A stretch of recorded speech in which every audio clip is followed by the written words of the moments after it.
Hi అండి.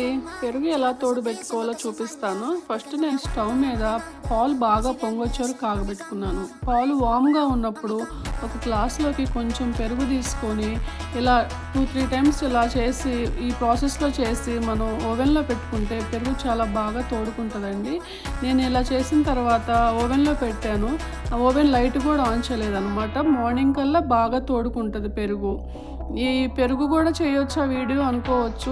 చేయొచ్చండి. ఎందుకంటే చాలామంది కోల్డ్ వెదర్‌లో ఉన్నప్పుడు పెరుగు తోడుకోదు అని చెప్తారనమాట.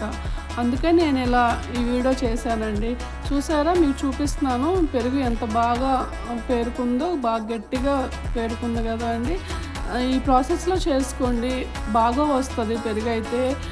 మీకు గనక ఈ వీడియో నచ్చితే లైక్ చేసి, షేర్ చేసి, సబ్స్క్రైబ్ చేసుకోండి. Thanks for watching. ఏ ఒక్కరికైనా ఈ వీడియో ఉపయోగపడుతుందని ఆశిస్తున్నాను.